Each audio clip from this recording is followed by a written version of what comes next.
All right, so this week, movement. Had a nice bit of alliteration going. And I'd like to begin by acknowledging the traditional owners of the land on which we meet today, which for me is the Wurundjeri people of the Kulin Nation, and I pay my respects to their elders, past, present, and emerging. And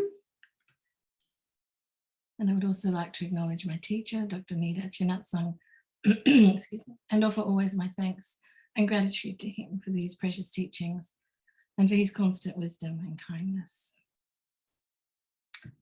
Move your body. It's a 3-word message. We could just look at this for the next hour.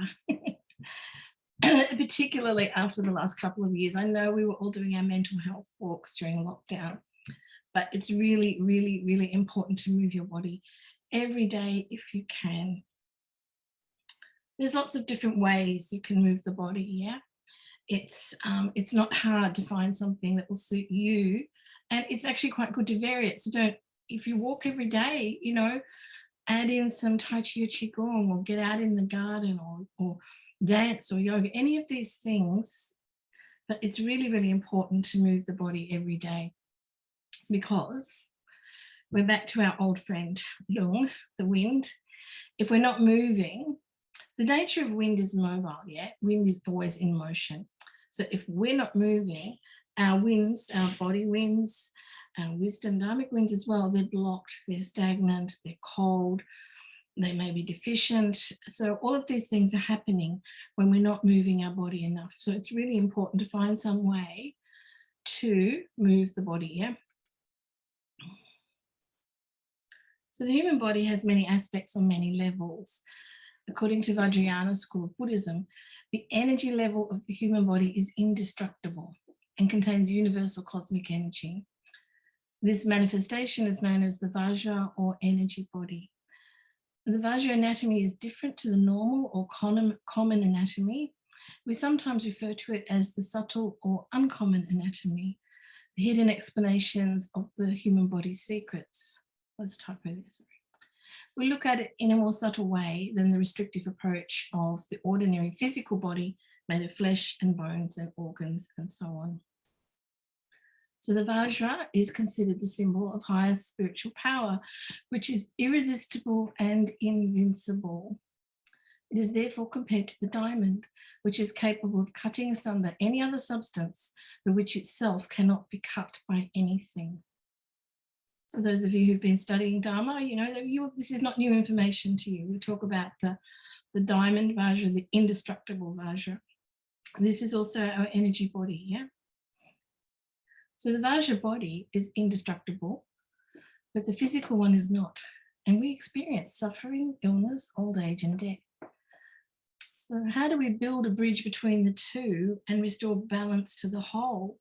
How do we reconnect with the vitality that might have sapped away from us over the last couple of years with the stress and anxiety and fear around the pandemic and all the terrible things that are happening in the world? How do we pull some of that back? How do we access this indestructible and resilient nature of our Vajra body, our energy body? Because we are connected, but one needs to feed the other and the other way around as well. So one way to do this is Neijang, which is Tibetan healing yoga. So the word yoga is derived from the Sanskrit root yush, meaning to yoke or to unite. And the practice aims to create union between body, mind, and spirit, as well as between the individual self and universal consciousness. Neijang is a gentle healing yoga practice consisting of 24 simple physical exercises, which use breath work and self-massage to open the channels. We're back with our channels again. Balance the internal energies, relax the mind, and nourish the inner organs. Sounds like a perfect prescription for lung imbalance, yeah? So with roots in the Kala Chakra tradition, such exercises have been prescribed by Tibetan physicians for centuries to improve health, vitality, and to support spiritual practice. Move this out of the way. So we are finally getting to talk about the 7-point posture for meditation tonight. And I'm going to quote here from Kavalashila, the great Nalanda sage. Then they should seat themselves on a comfortable seat, either in the full lotus posture of Vairocana or the half lotus posture. Their eyes should not be too open too wide, nor too tightly closed, but focused on the tip of the nose. The body should not be bent forward or backward, but kept straight and their attention turned inwards. Their shoulders should rest evenly and the head should not be tilted back or forward to either side. The nose should be in line with the navel. The teeth and lips should rest in their natural state, and the tongue should touch the upper palate. Inhalation and exhalation should be just barely discernible, gentle, soft, and natural, without undue noise, effort, or agitation. So in summary, it's legs crossed. If you can't do full lotus, please don't push yourself to do it. This is very important. Hands in the lap or on the knees. Again, that's a comfort issue. Back, spine straight. So we spoke a couple of weeks ago about imagining the string on the top of the head, pulling you up. Yeah. Shoulders spread like a vulture's wings. That has to be a wonderful image right there. Head and neck with the chin slightly lowered. Mouth, tip of the tongue touching the palate, and eyes gazing past the tip of the nose. So there's a lot of energetic reasons why you would attempt to sit as close to this as possible when you're meditating. It's not just about making sure that the energy channels are all open and flowing. It's also about having your attention being able to be focused, about your breath being able to move unobstructedly. So there's a whole lot of practical stuff as well. Having said all of that, if you can't sit on the floor and you can't sit even in tailor pose with your legs crossed, just make sure that you're sitting comfortably. If you're sitting in a chair, make sure your feet can actually reach the floor. And if they can't, pop a pillow under them. But if you're sitting in a chair, make sure your feet are well supported and flat on the ground. And if you're sitting in a chair without much support, pop a cushion behind your back in the lower back. Everything you can do to support your body to feel physically as close to this position as you can do. It's not likely in my lifetime that I'm ever going to sit like him. And I'm okay with that. So you thought you'd get away with it, but no, we're doing it again this week. So our good old 9-round breathing. So don't forget to bend this finger back. Protect our energy. I'm not going to talk you through it. You can watch me, but you've got the visualizations there. So guide your fist, just hands in the groin for a moment. A couple of breaths.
And just returning the fists down to the groin area and just sit for another 7 breaths.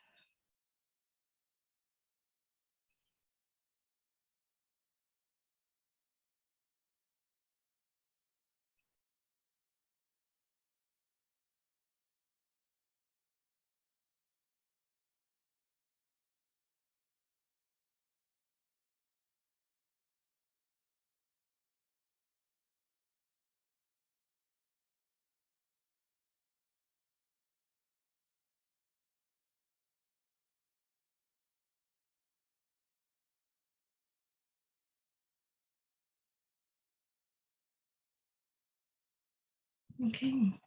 Check out a little bit.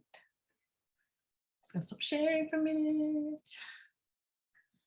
So there's 24 Nejang yoga postures. We're going to do 10 today, and they're all going to be with the upper body. So they're especially good for relieving anxiety, stress, excess lung imbalances. As we go through each of the 10 movements, you'll get a description of the benefits from the medical perspective and from what's written down as the tantric perspective. So Nejang yoga comes out of the Kala chakra tradition. So we're seeing 2 understandings or 2 interpretations of the body here.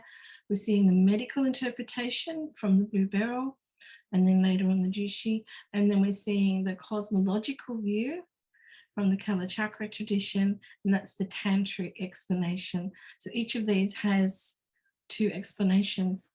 The other thing to remember is that the 24 movements have the corresponding place on the body, but that also corresponds with a pure land somewhere. So keep practicing. You may find yourself in a pure land. You never know. Back to our share. So this is our first posture. No. This is our first posture. I'm button too soon. So we are going to be massaging the right ear and then again the left ear. You massage the right ear with the left hand, keeping the face, and I'll show you in a minute, we'll just read through this. Keeping the face and eyes pointing straight ahead.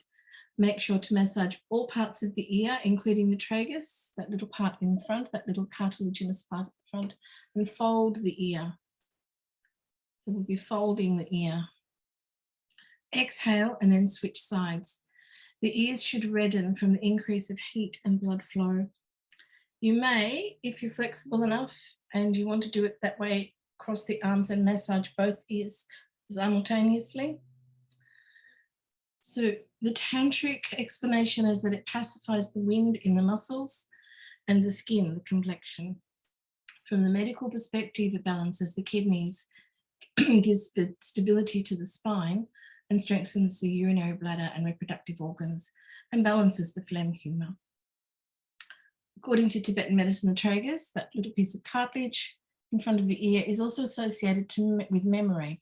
So massaging and softening this part of the ear is a simple way to enhance memory. So, I'm going to sit as straight as you can, and remember to keep breathing through these. So we're going to work on the left ear with the right hand first. So reaching over, try and keep your body and your face, a little bit hard looking at the computer, as face and body as forward moving and, straight forward facing as you can. And I'm just going to take my earrings off for this. So you are pulling on the lobes. My ears are going red already. You're massaging the whole ear. You're folding the ear. You're massaging the tragus, that little piece at the front, until it feels quite warm. Then return this arm and do it again on the other side. Massaging the ear, pulling on the lobe, The earlobes are supposed to be the home of the wisdom, of some wisdom channels as well. You often see His Holiness Dalai Lama pulling on people's earlobes. He's opening their wisdom channels, folding the ear, massaging the tragus.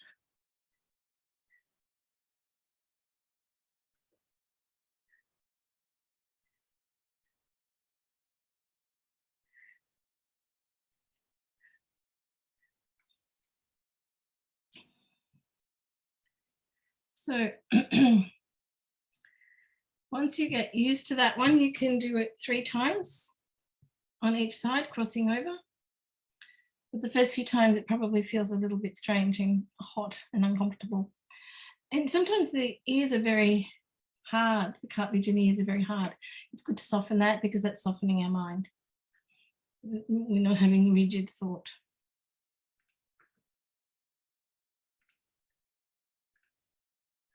So now the second movement. We're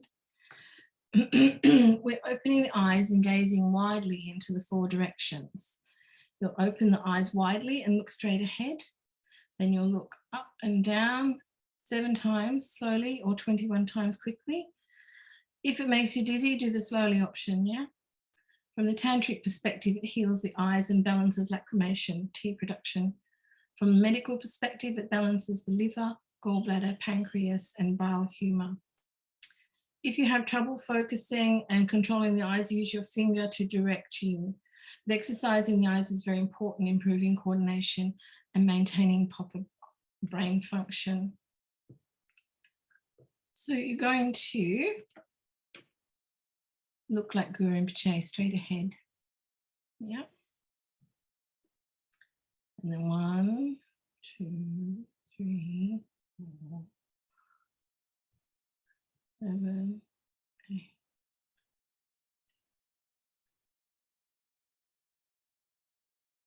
So that's 7 on each side slowly. And then we will do up and down.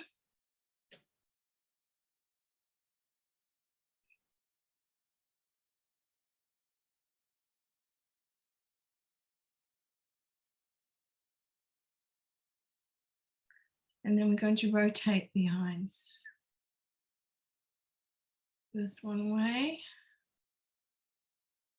Don't be surprised if this feels a little painful or uncomfortable. The eye is a muscle and we don't move our eyes very much now because we spend so much time looking at screens. So this is an excellent exercise for anybody who works at a computer.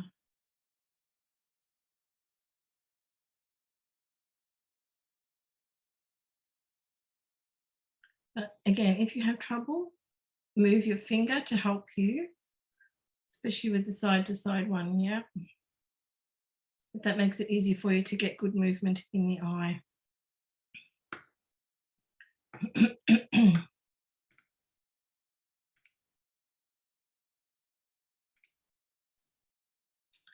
Now this next one, we're massaging the nose.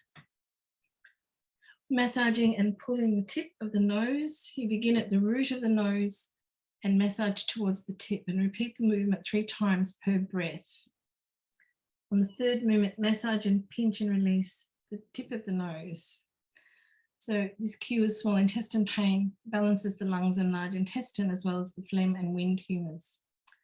Increasing blood flow to the nose with this exercise is useful for people who have sinusitis and allergies.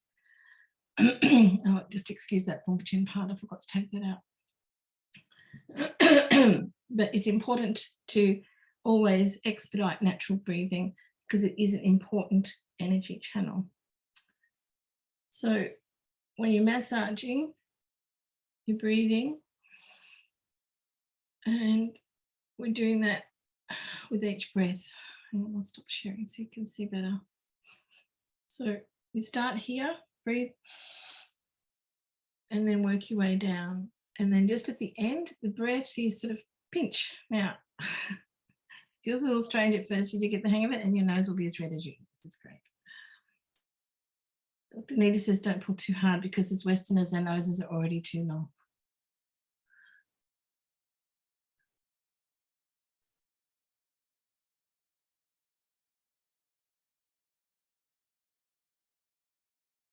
So be a little bit gentle with yourself. Car bridge can be very painful, as I'm sure you know.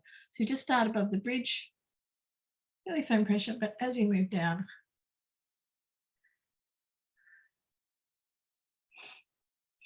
and it will make your nose run, so have a tissue.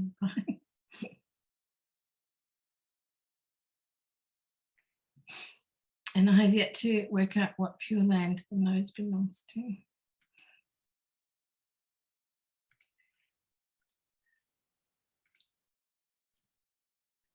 Now the tongue, this is also exciting. So we'll be sticking out our tongues and stretching it in the 4 directions. First you stretch the tongue out and down and hold, and then up and then down 7 times per breath. Then we do from left to right 7 times. So from the tantric perspective, it's good for brain disorders. From the medical perspective, it's good for disorders of the heart, the small intestine, emotional blockages such as sadness, depression, lack of memory, and balances the wind humour. The heart refers to both our cardiovascular organ and to our emotional and spiritual heart. For people who suffer from depression, anxiety, or other psycho-emotional issues, exercising the tongue should be an essential daily practice. So we'll talk about this a little bit more next week, but each of the major organs, the hollow and solid organs, has a correlation with an external sense organ. And for the heart, it is the tongue. So it's a very important relationship. Excuse me a second.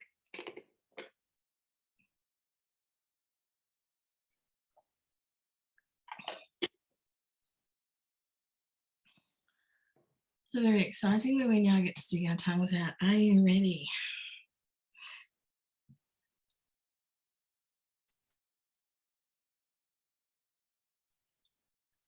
Really, it's impossible not to feel like a grub. Really try and point the tip up to your nose on the up one.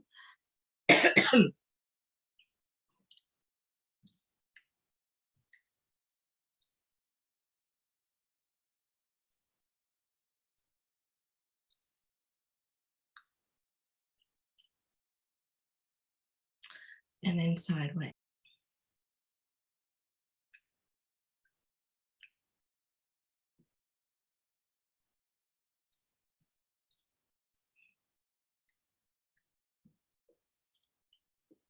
Now, that's probably one of the tricky ones to remember to keep breathing through, but do try and remember to keep breathing. So you can repeat those repetitions 3 times. Very, very good for the heart. And if you're someone that has heart issues or a lot of anxiety and depression, do that every day. Very, very easy exercise to do.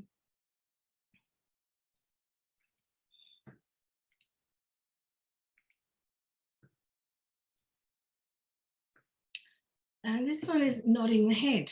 And we're going to tuck the chin into the chest and then lift the chin up, stretching the neck 3 to 5 times per breath. Being careful not to strain your neck.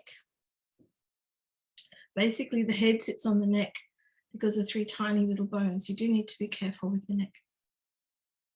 If you feel your neck is a little bit vulnerable, hold the back of the neck with both hands when stretching back to protect it. If your neck is strong, you can do this more quickly and vigorously, which can make you feel very clear-headed, but for some people, it will make them feel dizzy and disenfranchised. So just be careful. You know your own body. Don't push yourself past a point of comfort. In the tantric perspective, this balances abdominal bloating because it's working with the stomach and spleen energies. In the medical perspective, balances out the life-sustaining wind, cures headache, migraine, improves memory, clears the mind, and relaxes the internal organs. And from a physiological point of view, when our neck is tight and clenched, we are a little bit reducing blood flow up to the head because everything's rigid. So it's very important to keep all these things open and flowing. So I'm going to nod forward and then back, comfortably back, but as far as you can. And then down, and bring the chin right down. And you should feel the stretch in your scapula there in the back. And you'll feel a stretch here just in the top of the pectorals. try and sit straight while you're doing this one. If it makes you dizzy, don't close your eyes.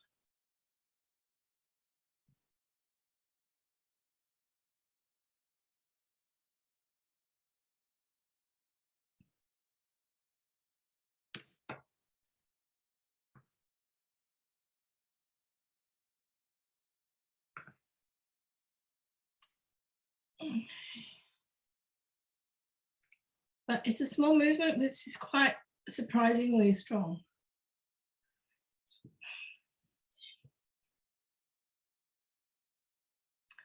Remember to keep breathing. So from there we move on, and we're going to be massaging the crown of the head. So we did a lot of work on the crown of the head last week with our massage. We're back there. You use the palm of your hand, yeah? And you can, if you want to, keep your hand in the Vajra fist and use the ulnar side of your palm, which is this part here. Or you can use your palm, it's up to you, yeah? From the tantric perspective, this helps stiffness of the limbs, both for difficulty in extension and contraction. From the medical perspective, it pacifies all winds, calms the mind, reduces overthinking, helps breathing and stimulates circulation in the brain. So we talked last week about this being the most important lung point. This quote here is from Dr. Nida. I call this crown location the tranquilizer point because it is the most calming point on the body, good for sleep, relaxation, and also heart conditions. According to Tibetan medicine, balding on the top of the head in the area of the crown point is a sign of a sensitive heart. Along with the center of the palms of the hands and the centers of the soles of the feet, the crown is one of the 5 gates of Lung. We spoke about those last week. We can massage and apply warm oil to these points. The crown, as well as the other points of the head massage in Neijang, are important to activate in order to counteract the onset of neurodegenerative disease. And this is just an area that seems to be A, exploding, and B, one that we don't really seem to be making much progress in. The brain can accumulate toxins and pathogens which inhibits blood flow, thereby affecting memory. Stimulating these points helps to restore blood flow to the brain. So with the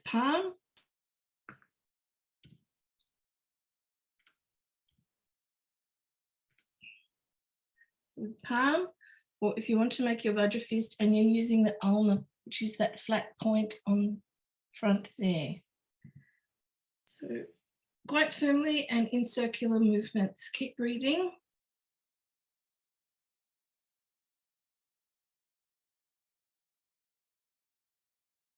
And then reverse. If you do it with that point, it's more firm. And you remember how to locate your crown point from last week. 3 hands from the eyebrows or 2 hands from the brow. And you know when you find it because the point is tender.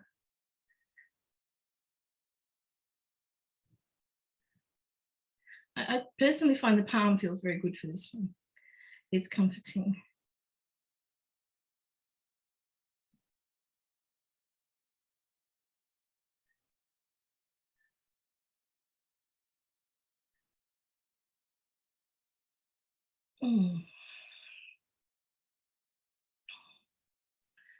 Now you'll get the slides for this and you'll have the video to refer to.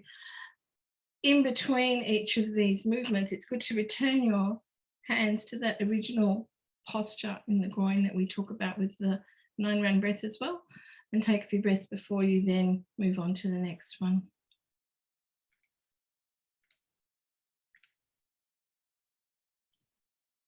And with this one, we're back with more massage. We're back massaging, but we're doing the back of the head. You're going to interlace your fingers behind your head and massage the occipital region by rubbing up and down and then squeezing the hands, the heels of the hands together. From a tantric perspective, this stops the loss of hair and beard. Not a problem for us ladies, we don't mind losing our beard. From a medical perspective, it strengthens the eyes, kidneys and spleen, helps headaches, relaxes the neck and releases tension. Now, if you think about it, we quite often lean back like this, don't we? You know, that opens up the chest area, leans back. So for this first part, you're going to interlace your fingers like this and put them, you know, the occipital region, those bumps at the back of the head, and then you're massaging up and down quite vigorously. It gets warm very quickly. Doesn't do your hairstyle much good, but it's good for the brain.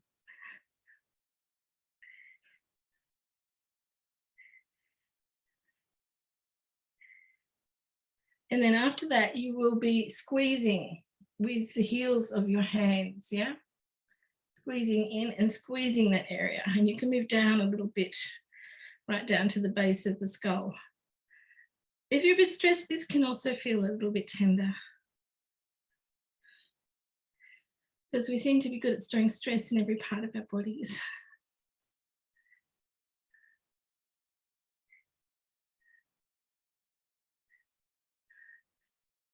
So yeah.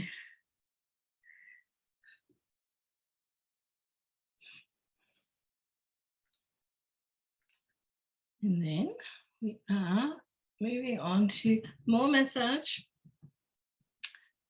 So this is the 8th one where we'll be massaging between the eyebrows. We'll be keeping our hand in the Vajra fist, and we'll be using the ulnar side of the palm. Don't rub this point too strongly, as the skin can be sensitive in this area. From a tantric perspective, this heals bone problems. From a medical perspective, it relaxes, clears and settles the mind, heals emotional troubles, balances wind humor, and helps with sleep problems. So you're going to make your Vajra fist.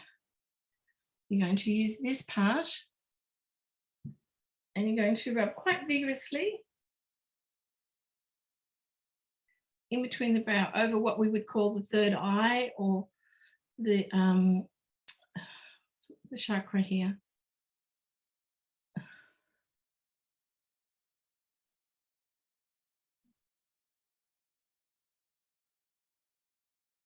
Now, redness of the skin is a good sign with anything like this. It means you've stimulated blood flow to the region.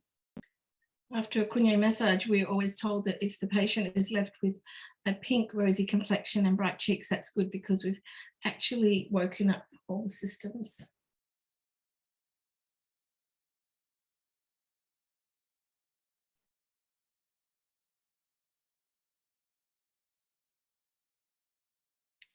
I think this is one we quite often unconsciously do ourselves. You know, you do a little bit of this when you're feeling stressed. Right, so now I have red forehead to match my nose and my ears. It should feel warm. Yeah.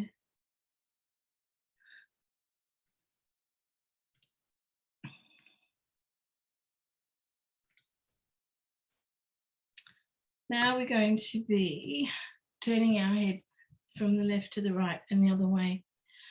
So we're doing it slowly. You can do it quickly if your neck is strong, but make sure you get a full rotation, as full as you can. The temptation to do it quickly if your neck is strong is good, but you don't want to make yourself dizzy either. From a tantric perspective, this heals tooth problems and toothaches. And from a medical perspective, it strengthens the sense organs, and it's anti-headache and vertigo, and improves memory. So looking straight ahead, take a breath, and then rotate as far as you can comfortably, but really try and get a full rotation, and make sure you take your eyes with you. Don't look ahead. So really go to the point of resistance. And if you do this every day, that point will increase. You'll be able to get a better rotation. Don't forget to breathe.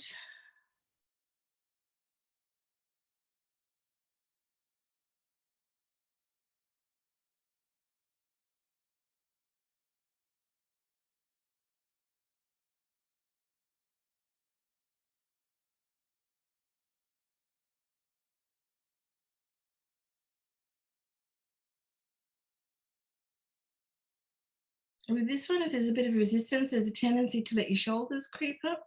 try to keep them relaxed and down, because you're just doubling up the resistance if your shoulders are up while you're turning.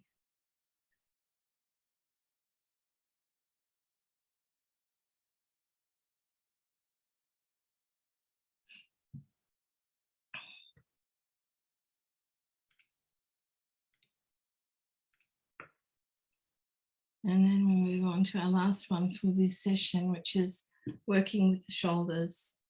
So we'll be massaging and shaking and moving the shoulders.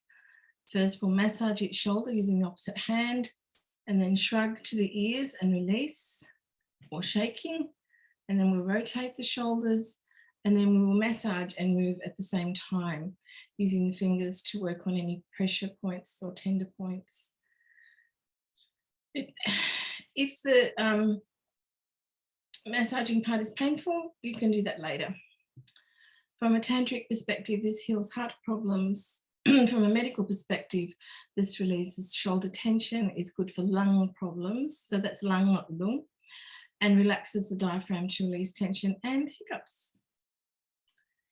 So we're going to first massage each shoulder using the opposite hand. Sorry.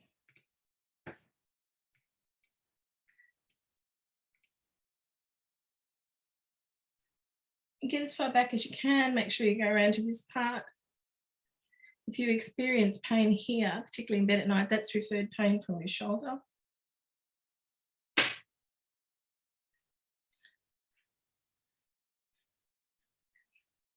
And then you're going to lift up towards your ears and down. Try and get a full range of movement here. If you're very flexible, you can actually do it like a shake, but if the back of your neck is a little bit delicate, then leave that.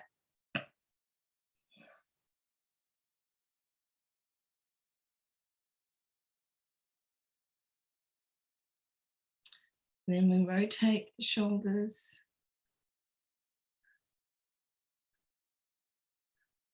Don't worry if they're crunchy. Everyone has crunchy shoulders.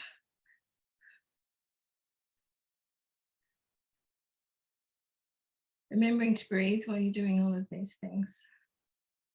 All of this movement is stimulating blood flow, which is directing fresh oxygen to the areas that we're working on. And then finally, you'll massage and move. So it's a bit of an organic movement, whatever works for you, but moving and massaging. This is one time where I'll say to you, get your fingers and your thumbs in there and find the tender points and work them while you're massaging. Yeah, I feel one in the back there. Ooh. Be kind to yourself. Ouch.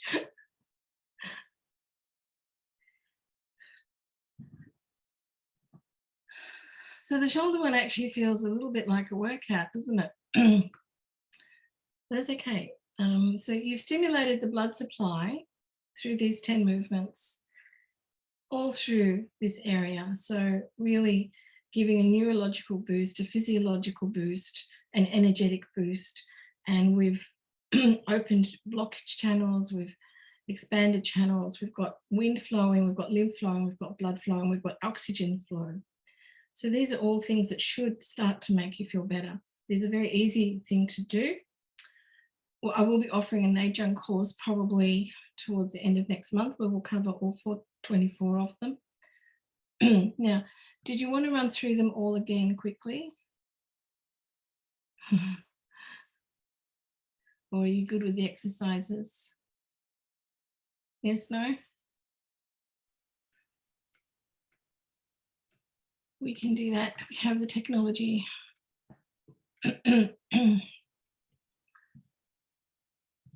Excuse me.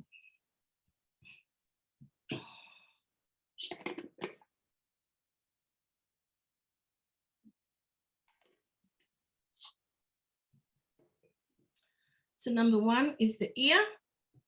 Massaging the right ear with the left, or the left ear with the right hand. So massaging the ear up and down, folding the ear, pulling the lobe and massaging the tragus, yeah? You can, if you want to, do both. I think it's better to do them one at a time. The ears should get red. It will feel hot and uncomfortable. These are all good things. And then we're doing the eyes, wide open and gazing up and down and side to side. Think about Guru Rinpoche. And then we're turning our eyes around. And if you have trouble moving your eyes, you can focus on your finger and guide your vision that way. Very good exercise, particularly for people with a lot of reading or computer time. Massaging the nose. So starting at the bridge of the nose, pulling down, up and down, up and down. On the third movement down, massage and pinch and release the tip of the nose.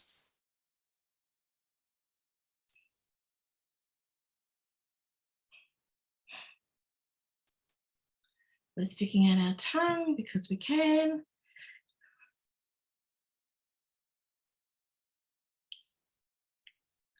So up and down, 7 each direction, and then side to side, 7 in each direction. And then we're nodding the head. So we're tucking the chin down a little bit and stretching forward as far as you can. Slowly and mindfully, don't hurt yourself. And then stretching back. And then forward. And then back. And so you do that 3 times. Massaging the crown of the head, either with your palm or with the ulna.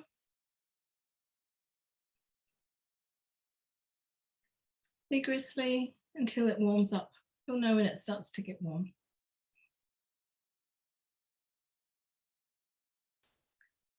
And then we're massaging the back of the head, the occipital region, with our interlaced fingers.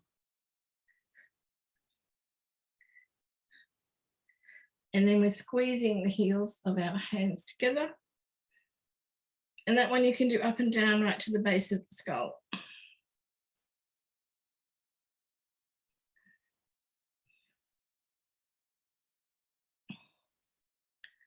And then we're massaging in between the eyebrows, again with the ulna.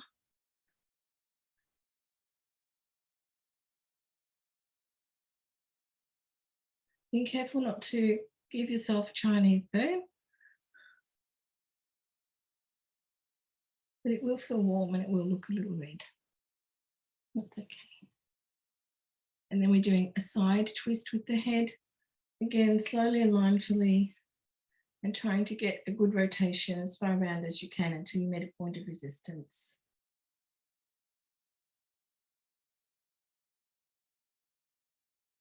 But being mindful of the neck always. And remember, drop your shoulders down. If you let your shoulders creep up, you're creating more resistance and there's no free flow of the blood. And then finally, we're doing our massage of the shoulders, lifting and dropping or shaking, whatever's easier for you. And rotating backwards and forwards, and then massage with rotation.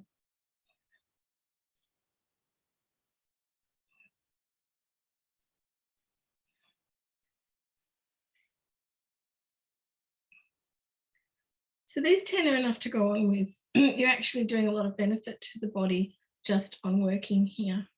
But particularly we're doing benefit to that, that thing that we've been chasing all through this journey. We're pacifying the wind, we're relieving stress and anxiety and insomnia and all of these things, emotional blockages. These exercises will all help. There's physical benefits, but there's also emotional and energetic benefits. And this is where we are building that bridge, connecting to our Vajra body, that energy connection, because from the tantric perspective, these are working on the energy level. From the medical perspective, they're working on the physiological level. So we're just rebuilding that connection with ourselves and with our energy body, which is indestructible. We have to remember indestructible. So let's share the last part of the screen.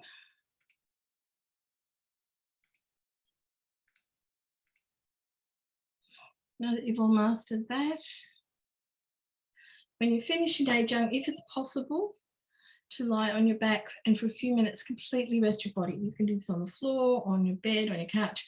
If you're doing it on the floor, make sure you've got a rug or a blanket so you don't get cold. And just allow your breath to be completely natural and relaxed.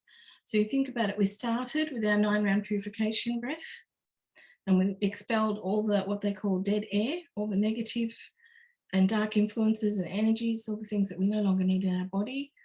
We've just worked to open our channels and increase blood flow and oxygen flow, and wind flows through the correct directions in the body. So now you get to experience your body as it should be in its natural form. So just lie there for a little bit and enjoy that. If you want, there will be a course in a month or two, but also you can get Dr. Anita's book on the Nejung. If you go to Sky Press Books, you can order it there. And it has lots of other information about the Vajrayana aspects as well. And there's your homework for next week.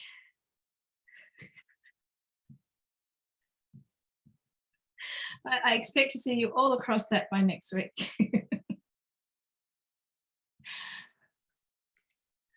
So any questions? Look, we've all got rosy cheeks now.